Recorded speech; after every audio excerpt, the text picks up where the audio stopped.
মা বলছে যে চ দেখা করতে এসছে, আমি যাবো না, আমি প্রাইভেট পড়বো। আমার টিউশন মাস্টার মানে বলছে যে যা যা। আমি ওকে দেখতে পেয়েছিলাম কারণ আমি মাঝে মাঝে ইনস্টাগ্রামে দেখতাম একটা এরকম হাসে ছেলেটা, তো ভিডিওটা আমি দেখেছিলাম। হ্যাঁ, আমি মাকে বলছি যে এই ছেলেটা না ভিডিও করে।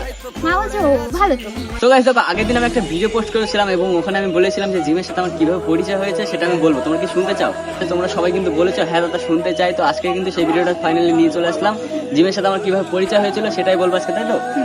আচ্ছা আচ্ছা আচ্ছা আচ্ছা ঠিক আছে। তো গাইস দেখো, আমি যখন রাজস্থানে ছিলাম তখন ওখানটা বাড়ি এসেছিলাম, তারপর শুনছিলাম যে একটা তালতলা ভাইরাল তালতলা, এবার সবাই চিনতাম না তখন। এবার আমার বন্ধুরা মিলে সবাই প্ল্যান করলাম একদিন যে যাবো ওখানে। তো গেছিলাম, তখন মানে জিমকে দেখিনি যে জিম আছে কিনা, এমনি দেখলাম অনেক ভিড়। তা ওখানে একটু ভিডিও করলাম, তারপর বাড়ি আসলাম। আবার একদিন গেছিলাম, তারপর দেখি জিম ওইদিকে ভিডিও করছিল, তাই তো? মনে আছে?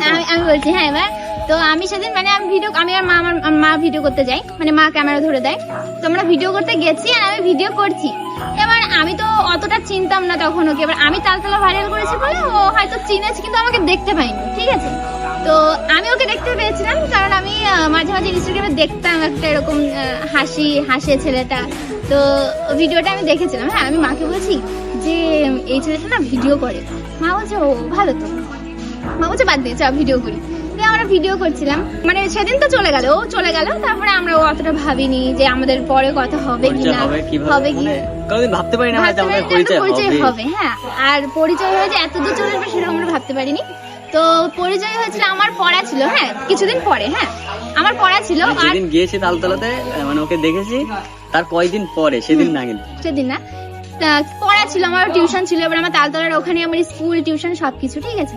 তো আমি ওখানে টিউশন পড়তে গেছি, আর ওর একটা বন্ধু দাদা আমাকে বলছে যে একটা ছেলে ভিডিও বানায়, তো ও এসছে আর জিমকে দেখবে, ওরা সবাই আমরা এসছি। আর আরো একটা মেয়ে ছিল না, তো ওরা মেয়ে ছিল একটা, আমি গেছিলাম অনুপম, তো বলছে ওরা দেখবে। তো এবার আমাকে ডেকে নিয়ে এসছে প্রাইভেট থেকে। আমি যাবো না, মা বলছে যে চ দেখা করতে এসছে, আমি যাবো না, আমি প্রাইভেট পড়বো। আমার টিউশন মাস্টার মানে বলছে যে যা যা, তোর মা এসছে যা। আমি বলছি না, আমি যাবো না। আমি বলছি আমার অনেক খাবার কিনে দিতে হবে, তাহলেই আমি যাবো। দিয়ে আমি খাবারের জন্য গেছি তালতলায়। দেন ওর সাথে আমার পরিচয় হলো, বললাম তুমি ভিডিও করো, মানে এরকম কথা হচ্ছিল, একসাথে ঘুরছিলাম। তারপরে কথা হলো আমাদের মধ্যে অনেক। তারপরে ওর নাম্বার নিলাম, না নাম্বার নিইনি, ইনস্টাগ্রামে না, ইনস্টাগ্রামে কথা হয়েছিল। ও দেখলাম বাড়ি গিয়ে দেখছি ও হাই পাঠিয়েছে। আমি বললাম যে ঠিক আছে তাহলে আমি হ্যালো বলি।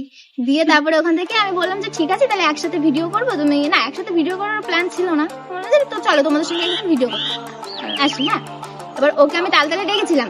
তো সেদিন খেলা ছিল আমার, আবার 100K হয়েছিল সেদিন। না, ইউটিউবে সিলভার প্লে বাটন এসেছিল তোমার, 100K হয়নি, সিলভার প্লে বাটন এসেছিল। মনে আছে? সেদিন আমি গেছিলাম খেলা করতে এক জায়গায়, ঠিক আছে?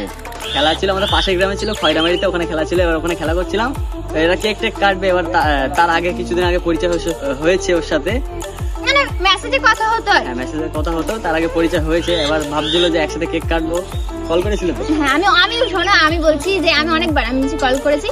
এবার আমি জানি না কেন, মানে আমি এমন গরম দিয়ে কথা বলছি, মনে হচ্ছে ও আমার কে হয়। আমি তুমি আসবে না, তোমাকে আসতেই হবে, এরকম গরম দিয়ে বলছি। ও বলছে হ্যাঁ হ্যাঁ যাচ্ছি। এবার ও ভীষণ মানে তাড়াহুড়ো করে খেলা ছেড়ে চলে এসছে। মানে সেদিন ফাইনাল খেলা ছিল, সেদিন ফাইনালে উঠেছি আমরা, সেই খেলা ছেড়ে চলে এসছি আমি স্নান করে তাড়াতাড়ি বাড়ি থেকে। তো মানে আমি এমন করে বলেছি ওরা আসতেই হতো গাইজ। হ্যাঁ, এবার দেখছি যে যদি কথা না শুনি তাহলে মনে হয় আর কথা বলবে না, যাই হোক যাই। তো এবার এসছে ও, তোমার গাড়িও ছিল না তখন, গাড়ি ছিল না। আমার ওই বন্ধু অনুপম, অনুপমটা প্রচুর আমাদের ওর সাথে গিয়ে কিন্তু সাথে দেখা হয়, এবং ওর বাড়ি আমার বাড়ি থেকে আধা ঘন্টা লাগে। এবার ওকে আমি বলি যে ভাই তালতলায় যেতে হবে, তাড়াতাড়ি আয়। আর ও কাজ করছিল, এবার আমি বললাম ভাই খুব এমার্জেন্সি, তাড়াতাড়ি আয়। তা ও কাজটা রেখে চলে এসেছিল, সত্যি কথা। সেদিন এসেছিল, তারপর আমি রেডিমেডি হয়ে দাঁড়িয়েছিলাম, আসলো, তারপর আসলাম, তারপর কেক কাটলাম, তাই তো? তারপরে কেক কাটলাম। আর সেদিন আমাদের মানে কি বলবো, প্রথমেই আমরা এত ফটো মটো তুলেছিলাম সেদিন, মানে প্রথম যেমন ভিডিও ফটো ওরকম। আগে দেখতে হচ্ছে স্ক্রিনে কিন্তু দুই একটা ফটো দিয়ে দিচ্ছি, এটা হচ্ছে জিমের সাথে আমার প্রথম পরিচয়, মানে প্রথমবারই মানে আমরা এত ক্লোজ মানে ফটো তুলে সবাই ভাবছে মানে আমরা কাপল, বাট আমরা তখন কাপল ছিলাম না, আমরা জাস্ট ফ্রেন্ড ছিলাম, ঠিক আছে? এবার আমি তোকে দাদা বলতে চাইছিলাম। হ্যাঁ, আমার মা বলছে হ্যাঁ একই বয়সের দাদা বলবি কেন, নাম ধরে ডাকবি। এবার আমি ঠিক আছে নাম ধরে ডাকবি, কিন্তু দাদা বলেছিলাম আমি। হ্যাঁ, তো তারপরে ও তো আমাকে লাইক করতো, আমি যেটা বুঝতে পেরেছিলাম প্রথম মানে কিছুদিন পর। তারপরে আমি ওকে আরো বেশি করে জ্বালাতাম, হ্যাঁ মানে অনুপম দার সাথে একটু ক্লোজ দিতাম। তারপরে একদিন কি হয়েছে, একটা ফটো তুলেছিলাম একজনের সাথে, নাম বলবো না, সেই ফটোটা দেখে আমার সাথে মানে কথা নেই, ও আমার ফ্রেন্ড নর্মাল, ঠিক আছে। তো এবার আমি ফটো তুলেছি, তারপরে আমার মামা বলছে, রাসেল মামা, তো রাসেল মামা বলছে যে একজনের মনে আগুন লেগে গেছে এরকম, হ্যাঁ কিছু। আমি বলছি কিসের আগুন লাগবে, কেন? আমার মাও বুঝতে পেরেছে, সবাই বুঝতে পেরেছে, আমি বুঝতে পারিনি। তো তারপরে আমি কিছু বুঝতে পারিনি, কিন্তু তারপরে পরে আমাকে বললো যে ও ইরফান রাগ করেছে, ঠিক আছে, আমি অতটা গুরুত্ব দিইনি। তারপরে ও তো আমাকে প্রপোজ করেছিল, তোমরা সবাই জানো, ইউটিউবে সবাই জানো যে ও আমাকে প্রপোজ করেছিল। আর আমার বাড়িতে তো মানে সবাই প্রথমে মানে জানি না, আমার মনে হতো যে আমাকে মানবে না এরকম, বাট আমার দিদি ছিল, তো দিদি ম্যানেজ করেছিল। আমার দিদি আমাকে প্রচুর সাপোর্ট করেছে, তোমরা তো জানো, ভিডিওতে দেখেছো। আমি তো সেদিন পুরো মানে আমার আইডি থেকে দেখতে পাবে, ও যেদিন আমাকে প্রপোজ করেছিল আমি পুরো মানে ভয় পেয়ে গেছিলাম যে কি বলবো, আমি কি করবো। আমি সেদিন ওকে বলিনি, ঠিক আছে, কিন্তু হ্যাঁ আমি ওকে লাইক করতাম, মানে দুজনকে লাইক করতাম, কিন্তু বলতাম না। বাট ও ফাইনালি আমাকে ভিডিও করে প্রপোজ করে বলে দিয়েছে। তো আমি সেদিন জেনে গেলাম, তো আমারও ভালো লেগেছিল, কিন্তু ভয় ছিল, মনে প্রচুর ভয় ছিল যে বাড়িতে কি বলবে। তো যাই হোক, বাড়িতে কিছুই হয়নি সেরকম, কিন্তু একটু তো ঝামেলা হবেই না। তো তারপরে মানে এখন সব ঠিকঠাক আছে। আর আমাদের মানে ভিডিও করি, আমাদের অনেকেরই পছন্দ হয় আমাদের ভিডিও। আর সত্যি কথা বলতে আমাদের পরিচয়টাই হলো তালতলা।